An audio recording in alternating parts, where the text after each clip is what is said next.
स्मृति ईरानी से डरे नहीं राहुल गांधी, रायबरेली चुनने की सामने आई असली वजह। क्या बहन प्रियंका गांधी के लिए जमीन तैयार कर रहे हैं राहुल गांधी?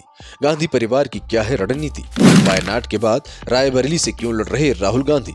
यूपी की सियासत में क्या पक रही खिचड़ी? रायबरेली लोकसभा सीट से राहुल गांधी ने चुनाव लड़ने के लिए ताल ठोक दी है, लेकिन प्रियंका गांधी चुनाव नहीं लड़ रही हैं। कांग्रेस से टिकट घोषित होने से पहले तक प्रियंका गांधी के लोकसभा चुनाव लड़ने की चर्चा तेज हो चली थी, लेकिन रायबरेली से राहुल और अमेठी से केएल शर्मा के नाम पर मोहर लगने के साथ ही सारे कयासों पर विराम लग गया। प्रियंका गांधी भले ही चुनाव ना लड़ रही हों, लेकिन राहुल गांधी वायनाड सीट के बाद रायबरेली सीट से उतरकर बहन के लिए सियासी पिच तो तैयार नहीं कर रहे। उत्तर प्रदेश में अमेठी और रायबरेली लोकसभा सीट कांग्रेस और नेहरू गांधी परिवार की पारंपरिक सीट मानी जाती है। गांधी परिवार का रिश्ता काफी पहले से इन सीटों से जुड़ा हुआ था। 2004 से राहुल गांधी अमेठी से और सोनिया गांधी रायबरेली सीट से चुनाव लड़ रही थी। 20 साल के बाद ऐसा पहली बार है जब अमेठी से गांधी परिवार का कोई भी सदस्य चुनावी मैदान में नहीं उतरा है। राहुल गांधी अमेठी की जगह रायबरेली सीट से किस्मत आजमा रहे हैं। ऐसे में जब सबकी निगाहें प्रियंका गांधी पर हैं, राहुल गांधी वायनाड के साथ साथ अब रायबरेली सीट से भी चुनाव मैदान में उतरे हैं। राहुल गांधी ने वायनाड के जरिए साउथ की सियासत को साधने का दांव चला है, तो रायबरेली से उतरकर उत्तर भारत के लिए सियासी संदेश देने की कोशिश भी की है। वायनाड सीट से राहुल गांधी की राह आसान मानी जा रही है, जबकि रायबरेली सीट गांधी परिवार की परंपरागत सीट रही है। मोदी लहर भी कांग्रेस 2014 और 2019 में जीतने में कामयाब रही।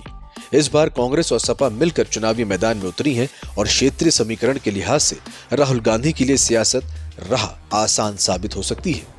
2024 के लोकसभा चुनाव में राहुल गांधी अगर वायनाड और रायबरेली दोनों सीटों से जीतने में कामयाब रहते हैं तो उन्हें एक सीट से इस्तीफा देना होगा। अमेठी के बजाय रायबरेली सीट से चुनाव लड़ने के पीछे रणनीति ये भी है कि राहुल गांधी को दोनों ही सीटों से जीतने की स्थिति में एक सीट से इस्तीफा देना होगा। राहुल गांधी लोकसभा चुनाव के बाद दोनों सीटों से जीतने में सफल रहे तो रायबरेली या वायनाड सीट छोड़ सकते हैं, तो फिर वो वहां से वैकल्पिक उम्मीदवार के रूप में प्रियंका गांधी को उपलब्ध कर देंगे। राहुल गांधी जिस तरह वायनाड सीट से किसी भी सूरत में नहीं छोड़ना चाहते हैं, ऐसे में माना जा रहा है कि इस स्थिति में राहुल गांधी को रायबरेली सीट छोड़ना पड़ सकती है। हालांकि राहुल गांधी को पहले दोनों सीटों पर अपनी जीत तय करने के लिए मशक्कत करनी होगी। इसके बाद वायनाड और रायबरेली में किसी एक सीट को इस्तीफा देकर छोड़ना होगा, जिसके बाद प्रियंका गांधी चुनावी मैदान में किस्मत आजमा सकती हैं। इसके पीछे वजह यह भी है कि अभी प्रियंका गांधी चुनाव लड़कर बीजेपी को परिवारवाद का मौका नहीं देना चाहती, क्योंकि राहुल गांधी तो चुनाव लड़ ही रहे हैं और सोनिया गांधी राज्यसभा सदस्य हैं। माना जा रहा है कि सोनिया का ये आखिरी कार्यकाल है। इसके बाद हो सकता है कि वो संसदीय राजनीति से दूर हो जाएं। प्रियंका गांधी के लिए राहुल गांधी रायबरेली और वायनाड से लड़कर सियासी जमीन तैयार कर रहे हैं, क्योंकि उन्होंने इस्तीफा देने के बाद प्रियंका गांधी के उतरने की चर्चा अभी से शुरू कर दी है। इसके बाद रायबरेली लोकसभा सीट प्रियंका गांधी के लिए ज्यादा मुफीद मानी जा रही है।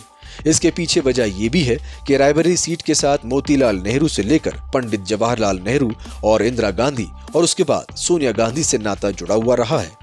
आजादी से पूर्व किसान आंदोलन के दौरान 7 जनवरी 1921 को मोतीलाल नेहरू ने अपने प्रतिनिधि के तौर पर पंडित जवाहरलाल नेहरू को भेजा था। ऐसे ही 8 अप्रैल 1930 को यूपी में दांडी यात्रा के लिए रायबरेली को चुना गया और उस समय जवाहरलाल नेहरू कांग्रेस के अध्यक्ष थे। उन्होंने अपने पिता मोतीलाल नेहरू को रायबरेली भेजा था। इसके बाद से नेहरू गांधी परिवार का नाता रायबरेली सीट से रहा है। इसीलिए राहुल गांधी को रायबरेली और अमेठी में किसी एक को चुनने की बात आई तो रायबरेली को उन्होंने चुना। गांधी परिवार रायबरेली को नहीं छोड़ना चाहता है, क्योंकि ये यहाँ से उनका 4 पीढ़ियों का नाता साबित करता है।